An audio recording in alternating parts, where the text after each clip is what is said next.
నమస్తే welcome to Chandu RK news. ఇప్పుడు headlines చూద్దాం. మేడారం మహాజాతర ప్రధాన పూజారిగా సిద్ధపోయిన నితిన్. ఆ గుర్తింపు కార్డు ఉంటేనే ఫ్రీ కరెంట్ గృహజ్యోతి స్కీమ్ పై కీలక ఉత్తర్వులు. మల్లారెడ్డి యూనివర్సిటీ నుంచి విదేశాలకు 43 మంది స్టూడెంట్స్. ఇండియాలోనే తొలిసారిగా. మాజీ ఎంపీ రాజయ్యకు రేవంత్ సర్కార్లో కీలక పదవి. ఆసియాలోనే అతిపెద్ద గిరిజన జాతర మేడారం మహాజాతరకు శరవేగంగా ఏర్పాట్లు జరుగుతున్నాయి. ఈ నెల 21 నుంచి 24వ తేదీ వరకు జాతర జరగనుండగా ఈ మహా జాతరకు 1.5 కోటి భక్తులకు పైగా వస్తారని అధికారులు అంచనా వేస్తున్నారు. ఇక వనదేవతలు సమ్మక్క సారలమ్మ ప్రధాన పూజారిగా మేడారానికి చెందిన సిద్ధబోయిన నితిన్ నియమితులయ్యారు. సమ్మక్క దేవతకు 5, సారలమ్మకు 6, పగిడిద్దరాజు, గోవిందరాజుకు ఒక్కొక్కరు చొప్పున ప్రధాన పూజారులుగా వ్యవహరిస్తారు. మేడారం ప్రధాన పూజారుల్లో ఒకరైన సిద్ధబోయిన లక్ష్మణరావు 3 నెలల క్రితం అనారోగ్యంతో మృతి చెందారు. అప్పటి నుంచి ఆయన స్థానంలో ఎవరినీ నియమించలేదు. ఇక జాతరలో పూజల దృష్ట్యా ప్రధాన పూజారులందరూ వారి కుటుంబ సభ్యులు సమావేశమై లక్ష్మణరావు వారసుడి ఎంపికపై చర్చించారు.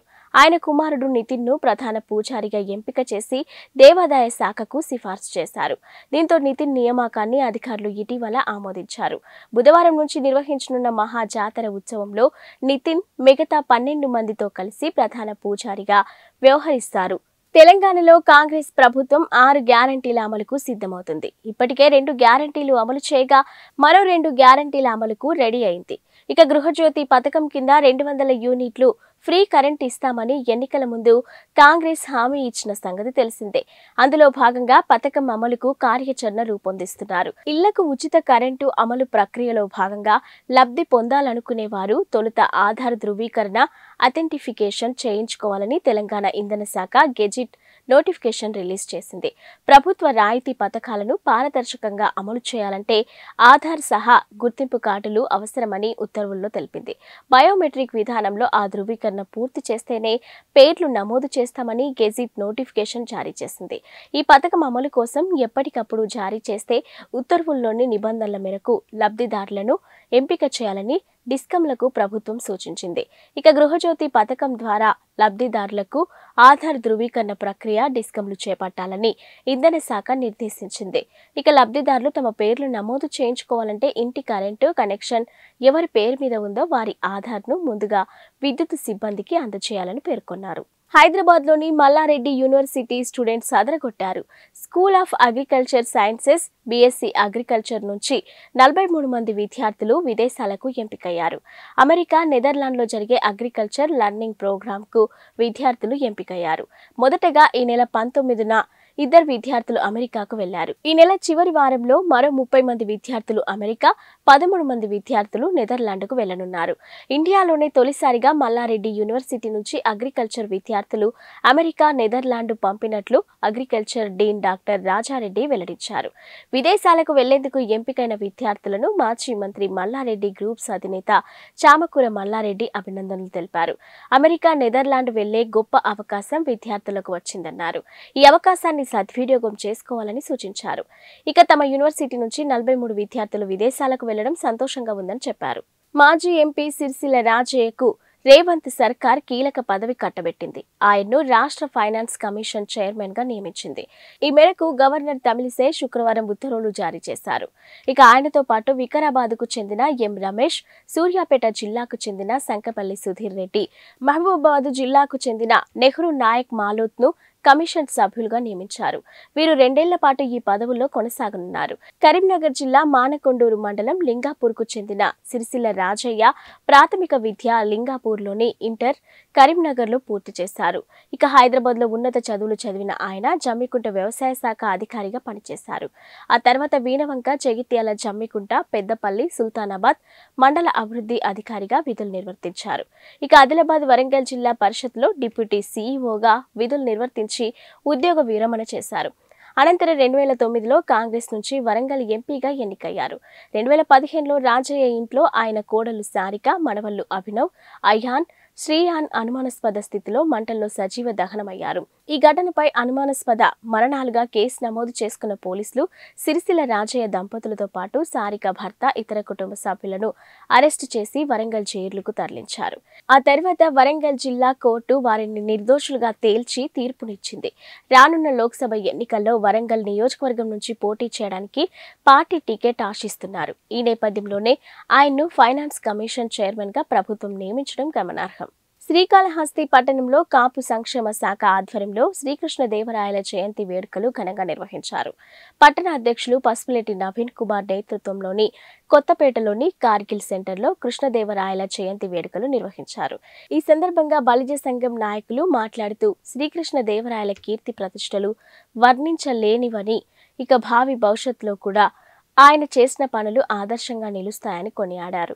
ఈ వేడుకలో నియోజకవర్గ అధ్యక్షులు వేణుగోపాల్ నాయుడు, అంజూరు బాలసుబ్రహ్మణ్యం, రంగా మిత్రమండలి అధ్యక్షులు సిద్ధులు గారి ప్రతాప్, పగడాల ప్రతాప్ తదితరులు పాల్గొన్నారు. అలాగే రాధారంగా మిత్రమండలి అసోసియేషన్ ప్రెసిడెంట్ ప్రతాప్ గారు, నియోజకవర్గ ప్రెసిడెంట్ సిద్ధుల గారి ప్రసాద్ గారు ఇచ్చేసినటువంటి మహానుభావులందరికీ ఆ యొక్క నమస్కారాలు. అలాగే ఈ కార్యక్రమానికి చేసిన మహిళా మతలకు కూడా ఆ యొక్క నమస్కారాలు. శ్రీకృష్ణదేవరాయలు పుట్టి ఇప్పటికి సుమారుగా 733 సంవత్సరాలు అయింది. ఆయన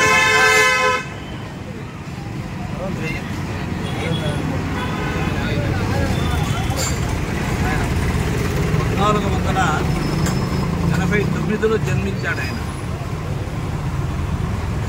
చిన్నప్పటి నుంచి యుద్ధ విద్యల్లో ఆరితేరాడు. సరే, తల్లిదండ్రులు గురువుల పెంపకంలో అన్ని విద్యలు నేర్చుకున్నాడు. కత్తిసాములో కానీ, మొల్ల యుద్ధంలో కానీ, ధనుర్విద్యలో కానీ, గుర్రపు స్వారీలో కానీ ఆయన మించిన వాళ్ళు లేరు. మహాశౌర్య పరాక్రమవంతుడు కృష్ణదేవరాయలు. 1509లో ఆయన పట్టాభిషేకం చేసుకున్నాడు. అక్కడి నుంచి 20 సంవత్సరాలు, సుమారుగా 20 సంవత్సరాలు, 1529 సంవత్సరం వరకు ఆయన విజయనగర సామ్రాజ్యం ఒక్కటే పాలించాడు అనేది కాకుండా మన యొక్క దక్షిణాది రాష్ట్రాలైనటువంటి తమిళనాడు, ఆంధ్ర, ఈనాడు శ్రీకృష్ణదేవరాయ జయంతిని ఉద్దేశించి మన శ్రీకాళహస్తి కాపు సంక్షేమ సేన అలాగే ఎంతోమంది శ్రీకృష్ణదేవరాయల పరిపాలన గురించి కొంతమంది స్వచ్ఛందంగా ఈ కార్యక్రమాన్ని విచ్చేస్తున్నారు. ఈ కార్యక్రమాన్ని చాలా చక్కగా ఏర్పాటు చేసినటువంటి టీం అందరికీ కూడా అభినందనలు. శ్రీకృష్ణదేవరాయలు సుమారు మనకు 540 ఏళ్ళ ముందులో పరిపాలించినటువంటి దక్షిణ భారతదేశమే కాకుండా ఒరిస్సా, తమిళనాడు ఇవన్నీ దక్షిణ భారతదేశం ఏకఛత్రాధిపత్యంగా పరిపాలించినటువంటి మహాప్రభు, మహాచక్రవర్తి. ఆయన హిందుత్వం అంటే ఎక్కువ ఆయనకి ఇష్టం. దేవాలయాలకు ఎన్నో విరాళాలు ఇవ్వడం, దేవాలయాల అభివృద్ధి కోసం ఎన్నో అగ్రహార. మంచిర్యాల జిల్లా ప్రెస్ క్లబ్ లో నిర్వహించిన ప్రెస్ మీట్ లో యునైటెడ్ పాస్టర్స్ ఫెలోషిప్ జిల్లా కమిటీ అధ్యక్ష ప్రధాన కార్యదర్శులు ప్రెస్ మీట్ నిర్వహించారు. ఈ సందర్భంగా వారు మాట్లాడుతూ భారతదేశం లౌకిక దేశమని, దేశంలో ఎవరికి నచ్చిన మతాన్ని వారు స్వీకరించే స్వేచ్ఛ ఉంది అని తెలిపారు. కానీ కొన్ని అల్లరి మూకలు చర్చిలపై, క్రైస్తవులపై దాడి చేయటాన్ని తీవ్రంగా ఖండిస్తున్నామని అన్నారు. దాడికి పాల్పడిన దుండగులపై వెంటనే కఠిన చర్యలు తీసుకోవాలని డిమాండ్ చేశారు. లేని పక్షంలో మంచిర్యాల జిల్లా యునైటెడ్ పాస్టర్స్ ఫెలోషిప్ జిల్లా కమిటీ ఆధ్వర్యంలో తదుపరి కార్యాచరణ ఏర్పాటు చేసుకుంటామని తెలియజేశారు. ప్రశాంతంగా ఉన్న జన్వాడ అనే గ్రామంలో కొన్ని అల్లరి మూకలు చర్చిపై దాడి జరిపి చర్చికి చెందిన విశ్వాసులపై దౌర్జన్యంగా దాడి చేయడం దారుణమని అన్నారు.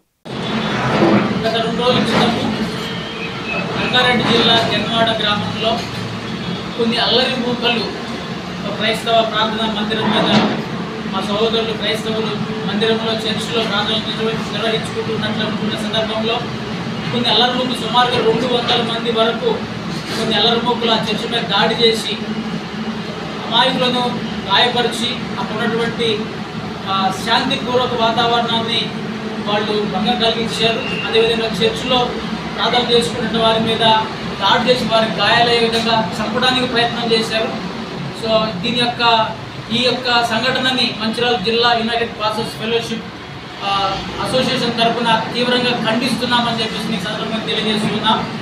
ఈ యొక్క భారతదేశం యొక్క గొప్పతనం ఏంటంటే ఇది ఒక లౌకిక రాజ్యం. భారత రాజ్యాంగంలో రాయబడి ఉంటుంది భారతదేశము సర్వసత్తాక సార్వభౌమ లౌకిక రాజ్యం అని చెప్పేసి మనకు రాజ్యాంగం తెలియజేస్తున్నది.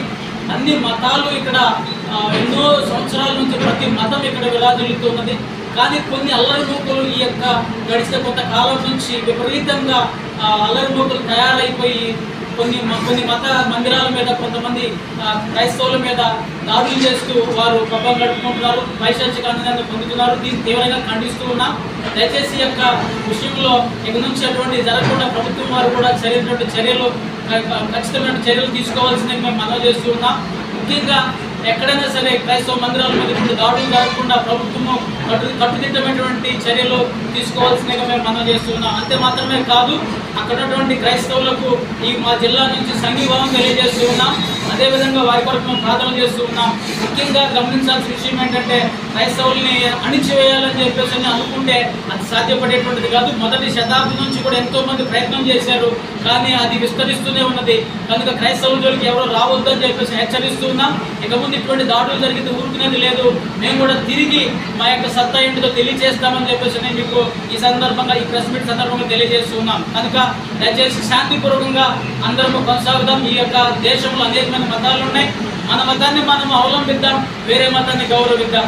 కనుక పరమతం మీద ద్వేషము, ఆ భావము, ఆ ద్వేషము, ఆ యొక్క కక్ష అనేటువంటి వాతావరణాన్ని వదిలిపెట్టాలని చెప్పేసి మనం చేస్తున్నాం. రోడ్డు వేసే బాధ్యత గ్రామ పంచాయతీది, అదేవిధంగా మండలము వారు తీసుకుంటారు. కనుక ఆ యొక్క గ్రామ పంచాయతీలు మీరు ఏమన్నా సమస్య ఉంటే గ్రామ పంచాయతీ అధికారులకు తెలియజేసుకోవాలి, కానీ కేవలం ఒక ప్రార్థనా మందిరాన్ని లక్ష్యంగా చేసుకుని ఇటువంటి దాడులు చేయడం సరైనది కాదని చెప్పేసి తెలియజేస్తున్నాను. అదేవిధంగా వారిని 2024 ఎన్నికలకు సిద్ధంగా ఉన్నాం. ఎమ్మెల్యే రాచమల్లు 3వ రోజు ఎన్నికల ప్రచారం చేస్తున్నాం. ఇక ప్రజల నుండి విశేషమైన స్పందన లభిస్తుంది. దర్శల భాస్కర్ వార్డులో ఈ రోజు ప్రతి గడప తిరుగుతున్నాం. ప్రజల నుండి జగన్ సంపూర్ణమైన మద్దతు ఉంది. ఇక లంచగొండి లేకుండా ప్రజలకు సంక్షేమ పథకాలు అందిస్తున్న ప్రభుత్వం వైసీపీ అని. ఇక గతంలో ఎన్నికలంటే మద్యం, బిర్యానీ, డబ్బులు ఉండేది. కానీ ఈ రోజు అలాంటి పరిస్థితి లేదు. రాజకీయం అంటే ప్రజాసేవ, పేదరిక నిర్మూలనకు వైసీపీ రాజకీయం. ఎక్కడికి పోయినా మా జగన్ నాయకత్వానికి ఓటు వేయండి అని చెప్పుకునే రోజు మాది. 100% మహిళలు జగన్ కు మద్దతుగా నిలబడుతున్నారు. మా నాయకుని సంక్షేమంపై ప్రజలకు దగ్గరగా తీసుకువెళ్తున్న దర్శల భాస్కర్ ను అభినందిస్తున్నాం. ఇక 30 లక్షలతో శ్మశాన వాటిక, రజక సోదరులకు ధోబీ ఘాట్ 20 లక్షలతో నిర్మించాం. 1,20,00,000తో రోడ్లు, కాలువలు నిర్మించాం. స్థానిక నాయకత్వాన్ని అభినందిస్తున్నా. వైసీపీ ఫ్యాన్ గుర్తుపై ఓటు వేసి గెలిపించండి.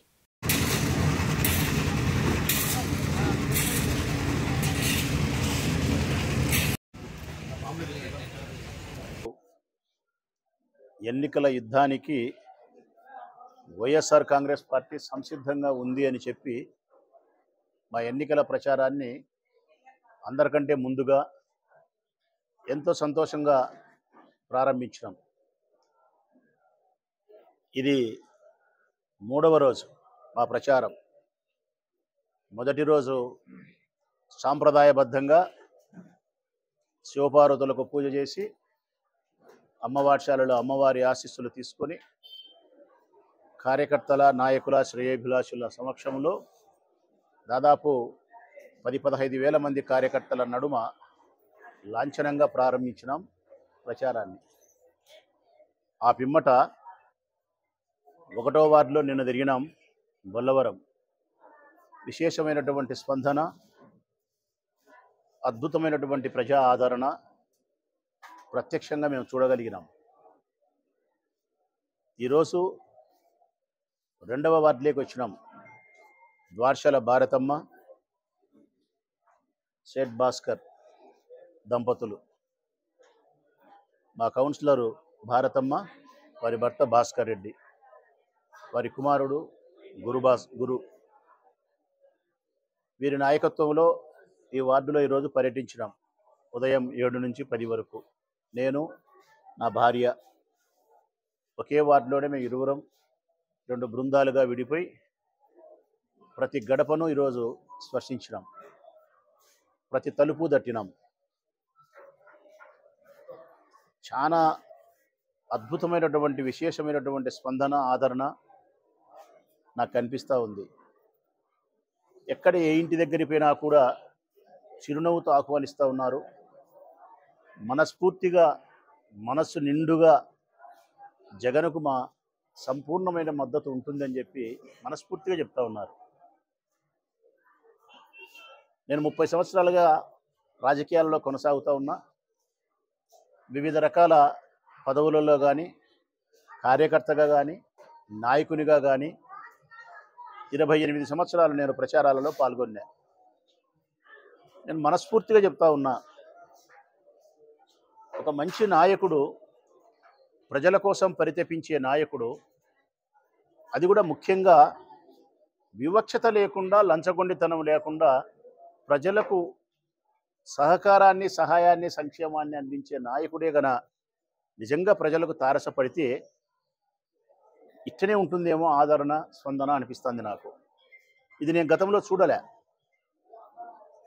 గతంలో ఎంతసేపు ఉన్న ఎన్నికలంటే 500 రూపాయల నోటు, 50 రూపాయల విస్కీ బాటలు, 5 రకాల అబద్ధాలు, 50 రకాల మనుషులతో, ఊకదంపుడు ఉపన్యాసాలతో, పనికి మాలిన, పనికి రాని రాజకీయ ప్రచారాలతో ఎన్నికల ప్రచారాలు చేసినారు. పనులు రాలగొట్టుకోనికి ఏ రాయి అయితే ఏముంది అనే సంధాన ఎవనో గనికి పనికిమాలలో ఒకనికి ఓటేయాలి కాబట్టి 2 పోటీ చేసినప్పుడు అందులో మెరుగైన పనికిమాలలోనికి ఓటేసినారు గతంలో. కానీ ఈరోజు ఆ పరిస్థితి కాదు. రాజకీయాలంటే వ్యూహం కాదు, రాజకీయాలంటే ప్రజాసేవ. మనం నిర్మలమైనటువంటి, నిష్కలమైనటువంటి మనస్సుతో వివక్షతకు తావు లేకుండా పేదరిక నిర్మూలనకు, అన్ని కులాలు, అన్ని మతాలు, అన్ని వర్గాల వారు సంతోషంగా ఉండడానికి ఒక ప్రభుత్వం ఏ నిర్ణయాలు తీసుకోవాలనో, మౌలికమైనటువంటి వసతులతో పాటు ఆరోగ్యకరమైన జీవితాన్ని వారికి అందించే క్రమంలో మంచి పాలన అందిస్తే అదే రాజకీయమవుతుంది. అదే ప్రజా హృదయాలలో ఎప్పటికీ నిలబడిపోయే పాలన అవుతుంది అనేది మా ప్రీతమ నాయకుడు జగన్మోహన్ రెడ్డి గారు రుజువు చేసినారు అనేది ప్రత్యక్షంగా ఈరోజు కళ్ళతో మేము చూస్తున్నాం. ఈరోజు ఎక్కడికి పోయినా మేము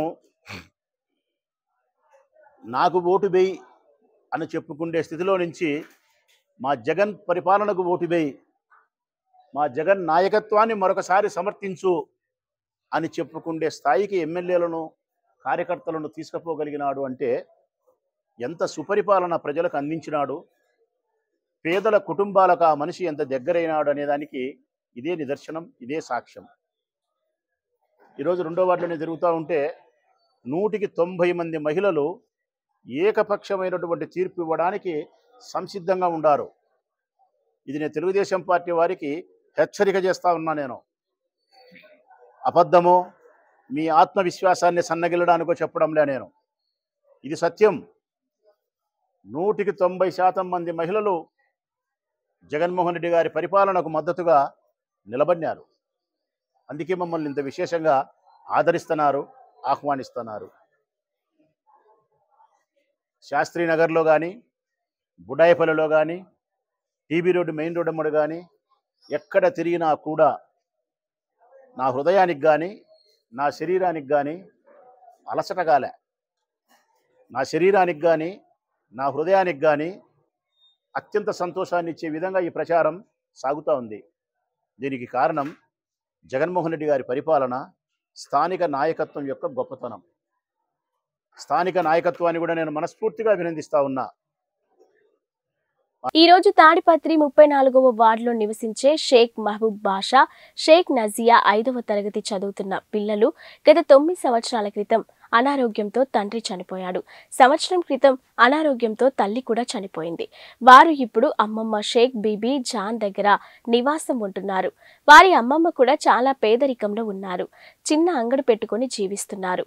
టీడీపీ కౌన్సిలర్ జింకా లక్ష్మీదేవి మరియు జై గురు రామకృష్ణారెడ్డి ద్వారా విషయం తెలుసుకున్న టీడీపీ నాయకుడు ఉమ్మడి గురుప్రసాద్ సేవా ట్రస్ట్ చైర్మన్ ఉమ్మడి గురుప్రసాద్ రెడ్డి 5,000 రూపాయలు, జై గురు రామకృష్ణారెడ్డి 2,000 రూపాయలు, మొత్తం 7,000 రూపాయలు వారి ఇంటి వద్దకే వెళ్లి పిల్లల అమ్మమ్మకు శనివారం ఇవ్వడం జరిగింది.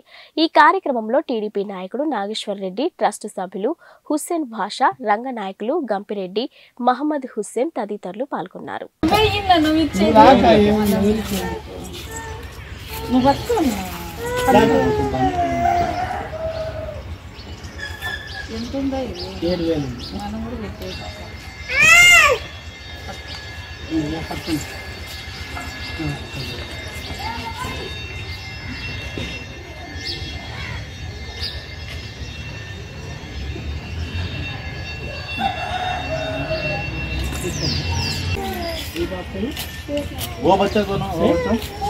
పల్నాడు జిల్లా గురజాల మండలం మాడుగులలో బాబు షూరిటీ భవిష్యత్కు గ్యారంటీ కార్యక్రమం నిర్వహించారు. ఈ కార్యక్రమంలో పాల్గొన్న మాజీ ఎమ్మెల్యే ఎరపతినేని శ్రీనివాసరావు రాష్ట్ర వ్యాప్తంగా సూపర్ 6 పథకాలను టీడీపీ జనసేన కలిసి ఉమ్మడిగా అమలు చేస్తాయని తెలిపారు. సైకో జగన్ ముఖ్యమంత్రి అయిన తర్వాత దళితులు, బీసీలు, మైనార్టీలపై దాడులు జరుగుతున్నాయని ఆరోపించారు. వైసీపీ ప్రభుత్వం అధికారంలోకి వచ్చిన తర్వాత 11 మంది టీడీపీ కార్యకర్తలను హత్య చేసిందని ఘాటుగా విమర్శలు చేశారు. వచ్చే ఎన్నికల్లో టీడీపీ జనసేన అధికారంలోకి వస్తుందని ధీమా వ్యక్తం చేశారు. బాబు షూరిటీ భవిష్యత్తుకు గ్యారంటీ కార్యక్రమాన్ని మనం ఈరోజు రేపు 2 రోజుల పాటు 16, 17 తారీఖులో నిర్వహించుకుంటా ఉన్నాం. రాష్ట్ర వ్యాప్తంగా సూపర్ 6 పథకాలు, ఈ పథకాలని తెలుగుదేశం పార్టీ, జనసేన పార్టీ 2 పార్టీలు కలిసి ఉమ్మడిగా ప్రజల్లోకి మేనిఫెస్టోని తీసుకెళ్లి రాబోయే ఎన్నికలకి సమాయత్తం చేసే దిశగా కూడా ఈ కార్యక్రమం రాష్ట్ర వ్యాప్తంగా జరుగుతుంది. దానిలో భాగంగా గురజాల నియోజకవర్గంలో కూడా దాదాపు 75,000 ఇళ్ళు మనం ఈరోజు ఈ కార్యక్రమాన్ని కంప్లీట్ చేసుకొని రాష్ట్రంలో 3వ స్థానంలో మనం ఈ కార్యక్రమంలో ఉన్నాం. గతంలో కూడా చూస్తే సభ్యత కార్యక్రమంలో కూడా స్టేట్ 2nd ర్యాంకులో గురజాల నియోజకవర్గం వచ్చింది. తెలుగుదేశం ఈరోజు జనసేన అధికారంలోకి రావడానికి చారిత్రాత్మక అవసరం ఈరోజు ప్రజలు గుర్తించారు. 2019లో అలవిగాన హామీలు ఇచ్చి అధికారంలోకి వచ్చిన వైఎస్ఆర్ కాంగ్రెస్ పార్టీ ఈ సైకో జగన్మోహన్ రెడ్డి ముఖ్యమంత్రి అయిన తర్వాత దళితులపై, బీసీలపై, అదేవిధంగా మైనార్టీలపై, ఎస్టీలపై, కాపులపై, అన్ని కులాలపై కూడా దాడులు చేయించి హత్య రాజకీయాలు చేశారు. ఈరోజు కాసు మహేష్ రెడ్డి ఈ నియోజకవర్గంలో ఎమ్మెల్యే అయిన తర్వాత 2019లో 11 మంది తెలుగుదేశం పార్టీ కార్యకర్తలను చంపారు. 8 మంది వీళ్ళు చేసిన అక్రమమైన గుంతలో పడి చనిపోయారు. దాంట్లో ఈ మండలంలో కూడా దోమతోటి విక్రమ్, అమ్మాపురం దళితుని కూడా చంపారు. ఈరోజు ఈ గ్రామం తీసుకుంటే రంగురాళ్ల కుంభకోణం, భూ కుంభకోణం, మట్టి కుంభకోణం, భూముల కుంభకోణం, ఒక కుంభకోణం కాదు ఈ గ్రామంలో. తెలుగుదేశం పార్టీ నేను ఎమ్మెల్యేగా ఉన్నప్పుడు ఈ గ్రామాన్ని దత్తత తీసుకున్నాం. దాదాపు 15 కోట్ల రూపాయలతో సోషల్ వెల్ఫేర్ స్కూల్ కట్టించాం బ్రహ్మాండంగా. అదేవిధంగా పంచాయతీ ఆఫీసు కట్టించాం, సిమెంట్ రోడ్లు వేసాం, డ్రింకింగ్ వాటర్ ఇచ్చాం, కరెంటు ఇచ్చాం. 94లో నేను ఎమ్మెల్యే అయినప్పుడు పిఎస్సి హాస్పిటల్లో మనం కొత్త భవనాన్ని మనం కట్టాం, పట్టాలు ఇచ్చాం, బుగ్గబాగు ద్వారా పైప్ లైన్ కూడా వేసి నీళ్లు కూడా ఇచ్చాం. కానీ అభివృద్ధి చేసింది తెలుగుదేశం పార్టీ, అరాచకం చేసింది వైఎస్ఆర్ కాంగ్రెస్ పార్టీ మాడుగుల గ్రామాల్లో. చివరికి వాళ్ళ పార్టీకి చెందిన వ్యక్తినే రంగురాల కుంభకోణంలో చంపుకున్న పరిస్థితి వచ్చారు ఈ గ్రామంలో. సో నేను అనేది కూడా ఒకటే, అరాచకాలకి అడ్డగా మారింది వైఎస్ఆర్ కాంగ్రెస్ పార్టీ. నిన్న కూడా మీరు చూస్తే దుర్గ మండలం జంగమేశ్వరపాడులో ఇంకా 2 నెలలు ఎన్నికలు పెట్టుకొని అక్కడ బీసీ కులానికి చెందిన తెలుగుదేశం పార్టీ నాయకులు దారుణంగా కొట్టారు, అంతకుముందు ఇద్దరిని చంపారు. సో గురజాల మాచర్లలో తెలుగుదేశం ఓటర్లని భయభ్రాంతులను గురి చేసి ఎన్నికలు జరుపుకోవాలన్న ఒక ఆలోచనతోని వీళ్ళు ఉన్నారు. వీళ్ళ ఆటలు సాగనివ్వ గుర్తుపెట్టుకోవాలి. ఇన్ని రోజులు మేము భరించాం, ఇంకో 2 నెలలు భరిస్తాం. కానీ వచ్చేది ఉమ్మడి ప్రభుత్వం వచ్చింది. మీరు ఈ అరాచకాలకి భారీ మూల్యం చెల్లించాల్సిన పరిస్థితులు రాబోయే రోజుల్లో మా ప్రభుత్వం వచ్చిన తర్వాత ఉంటాయన్న సంగతి కూడా నేను వైసీపీ నాయకుల్ని హెచ్చరిస్తా ఉన్నాను. దీనికి ఒత్తాస పలికే పోలీసు అధికారులు కూడా ఆలోచించుకోవాల్సిన అవసరం ఉంది. ఇంటికి పోయే ప్రభుత్వాన్ని మీరు సమర్థిస్తే మీరు కూడా సర్వీసులో అనేక రకాల ఇబ్బందులు కూడా ఎదుర్కోవాల్సి వస్తుంది. అందుకే నేను తెలుగుదేశం శ్రేణులందరికీ కూడా ఒకటే చెప్తున్నాను, ఇంకా 53 రోజులు మాత్రమే ఎన్నికల టైం ఉంది, 2 నెలల టైం కూడా లేదు. ఈ 53 రోజులు తెలుగుదేశం పార్టీ కార్యకర్తలు, జనసేన పార్టీ కార్యకర్తలు, నాయకులు సంయుక్తంగా కష్టపడి పనిచేస్తే వచ్చేది 2 పార్టీల సంయుక్త ప్రభుత్వం మరి ఏర్పాటు చేస్తుంది. కాబట్టి కష్టపడ్డ ప్రతి కార్యకర్తను కూడా గుర్తుపెట్టుకొని అందరికీ కూడా న్యాయం చేస్తాం. గ్రామాల అభివృద్ధి ధ్యేయంగా కూడా 2 పార్టీలు కూడా రాబోయే వైసీపీ ఎంపీ విజయసాయిరెడ్డి వ్యాఖ్యలను ఎమ్మెల్సీ పంచుమర్తి అనురాధ ఖండించారు. గుంటూరు జిల్లా గుండిమెడలో ఎంపీ విజయసాయిరెడ్డి, గంజి చిరంజీవి ఆధ్వర్యంలో యథేచ్ఛగా ఇసుక అక్రమణ రవాణా కొనసాగుతుందని ఆరోపించారు. మంగళగిరిలో చిల్లర దొంగ అంటే అందరికీ తెలుసన్నారు. ప్రజా సమస్యలు తెలియని శిరోమణి లోకల్ నాన్ లోకల్ గురించి మాట్లాడడం విడ్డూరంగా ఉందని విమర్శించారు. విజయసాయిరెడ్డి అండతో ఇష్టం వచ్చినట్టు మాట్లాడితే సహించమని హెచ్చరించారు. దొంగలు ఊళ్ళు పంచుకున్నట్లు వైసీపీ దొంగలంతా విశాఖని వాటాలేసుకొని దోచేశారు. అందులో గజ దొంగ ఈ రాబందు విజయసాయిరెడ్డి.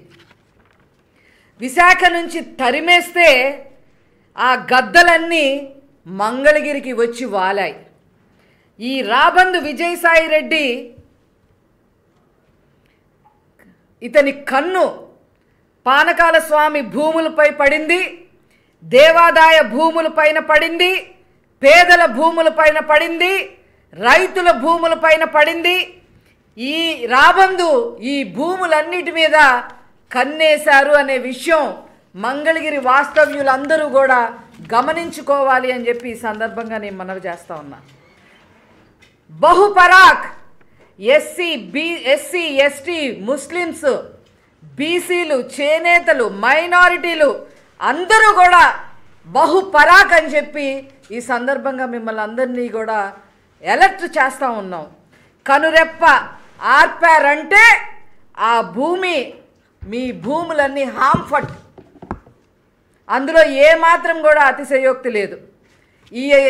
ఈ భూములన్నీ హాంఫట్ చెయ్యడానికి, దోచెయ్యడానికి ఈ గజ దొంగ చిల్లర దొంగల్ని వెంటేసుకొని తిరుగుతూ ఉన్నాడు. దానికి సాక్ష్యాలు కూడా మేము చెప్తాం. అప్పుడే ఇసుక మాఫియా మొదలు పెట్టేశాడు. ఆ దొంగ ఎవరో, ఆ చిల్లర దొంగ ఎవరో మీ అందరికీ తెలుసు. గంజి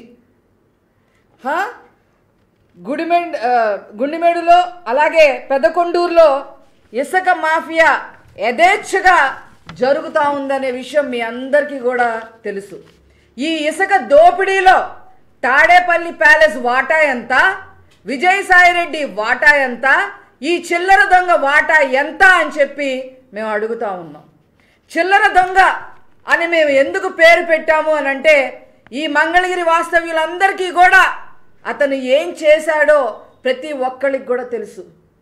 పేదల కోసం నారా చంద్రబాబు నాయుడు గారు టిట్కో ఇళ్ళు మంగళగిరిలో మరి తెలుగుదేశం పార్టీ లేనప్పటికీ కూడా ఆనాడు టిట్కోటిళ్ళు శాంక్షన్ చేస్తే 1700 టిక్టో ఇళ్ళకి ఎంతెంత వసూలు చేశారో ఈ చిల్లర దొంగ, ఎన్ని వేలు లంచాల కింద తీసుకున్నారో మీ అందరికీ కూడా తెలుసు. అంతేకాదు దుగ్గిరాల యాడ్ చైర్మన్ పదవి కోసం పల్నాడు జిల్లా సత్తెనపల్లి యూత్ కాంగ్రెస్ అధ్యక్షుడు లక్కరాజు రామారావు ఆధ్వర్యంలో వైసీపీ మంత్రులకు వినతి పత్రాలు అందజేశారు. ఇందులో భాగంగానే మంత్రి అంబటి కార్యాలయానికి వెళ్లినట్లు చెప్పారు. అంబటి అనుచరులు పోలీసులు అడ్డుకొని దాడికి పాల్పడ్డారని ఆరోపించారు. ప్రతి సంవత్సరం జాబ్ క్యాలెండర్ ఇస్తానన్న ముఖ్యమంత్రి ఎందుకు ఇవ్వలేదని ప్రశ్నించారు. 30,000 పోస్టులతో మెగా డిఎస్సి నోటిఫికేషన్ ఇవ్వాలని డిమాండ్ చేస్తున్నామని పేర్కొన్నారు. లేని పక్షంలో ముఖ్యమంత్రి నివాసానికి ముట్టడి చేస్తామని హెచ్చరించారు. అమలు చేస్తేనే నేను ఈ రాష్ట్రంలో ఓట్లు అడుగుతానని చెప్పినటువంటి జగన్మోహన్ రెడ్డి గారి మాట తప్పిన విధానాన్ని ప్రశ్నిస్తూ మెగా డిఎస్సిలో అన్ని ఖాళీల్ని భర్తీ చేయాలని యువజన కాంగ్రెస్ రాష్ట్ర కమిటీ నేతృత్వంలో దాదాపుగా ఈ రాష్ట్రంలో ఉన్నటువంటి మంత్రులందరినీ కలిసి వినతి పత్రాలు ఇస్తూ వాళ్ళకి సంబంధించినటువంటి అంశాలని మరి మంత్రుల దగ్గర ప్రస్తావిస్తూ మీరు ఈ విషయంలో మీ మాట తప్పకూడదు, నిరుద్యోగులకి న్యాయం చేయాలని డిమాండ్ చేస్తూ యూత్ కాంగ్రెస్ ఈ రోజున పల్నాడు జిల్లాలో అంబటి రాంబాబు గారి ఇంటి దగ్గరికి వెళ్ళిన సందర్భంలో ఆయన ముఖ్య అనుచరులుగా ఉన్నటువంటి కొంతమంది రౌడీలుగా వ్యవహరించి వీళ్ళ మీద దాడి చేసి వారితో పాటు స్థానిక పోలీసులు కూడా కుమ్మక్కయ్యి అత్యంత నీచంగా కిరాతకంగా యువజన కాంగ్రెస్ కార్యకర్తల్ని నాయకుల్ని కూడా ఒక పశువుల కంటే హీనంగా ఈడ్చుకెళ్లి పోలీస్ స్టేషన్లో పడేసినటువంటి సందర్భాన్ని కాంగ్రెస్ పార్టీ ఆంధ్రప్రదేశ్ కాంగ్రెస్ కమిటీ తరఫున ఖండిస్తూ ఉన్నాం. ఈ సందర్భంగా ప్రభుత్వంలో ఉన్నటువంటి నాయకులకి ముఖ్యంగా జగన్మోహన్ రెడ్డి గారికి హెచ్చరిక చేస్తూ ఉన్నాం. నిరుద్యోగులతోటి నువ్వు ఆటలాడుతున్నావు, నువ్వు వాగ్దానం చేసినట్లుగా చంద్రబాబు నాయుడు గారు ఉన్నప్పుడు నేను మొత్తం పూర్తి చేస్తానని చెప్పి ఆ రోజు మోసం చేసి వాళ్ళందరినీ కూడా మభ్య పెట్టావు. ఈ రోజు వరకు డిఎస్సి సంబంధించినటువంటి నోటిఫికేషన్ లేదు. నిన్నటి రోజున వన్ వీక్ లోపే విద్యాశాఖ మంత్రి గారి పేరుతోటి ఒక ప్రెస్ మీట్ పెట్టి 6,500 పోస్టులు మేము రిలీజ్ చేస్తామని చెప్పడం జరిగింది. ఇది అత్యంత మోసపూరితం, అత్యంత దుర్మార్గమైనటువంటి వ్యవహారం. ఈ విషయాన్ని ప్రజల దృష్టికి, ప్రభుత్వం దృష్టికి తీసుకెళ్లడం కోసం బాధ్యత కలిగిన యువజన కాంగ్రెస్ అఖిల భారత స్థాయి నాయకత్వం యొక్క మార్గదర్శకత్వంలో మా రాష్ట్ర అధ్యక్షురాలైనటువంటి షర్మిల గారి నాయకత్వంలో వారు ఈ రోజున ఈ కార్యక్రమం స్వీకరిస్తే, ఆ కార్యక్రమంలో అంబటి రాంబాబు గారు మంత్రిగా ఉండి గతంలో యువజన విభాగానికి జిల్లా అధ్యక్షుడిగా పనిచేసినటువంటి ఆయన ఈ పార్టీ ద్వారా ఎమ్మెల్యేగా అనేక పదవులు పొంది ఈ రోజున ఆయన అనుచరులు కాంగ్రెస్ పార్టీ యువకులైనటువంటి ఇవి ఇప్పటివరకున్న బులెటిన్ అప్డేట్స్.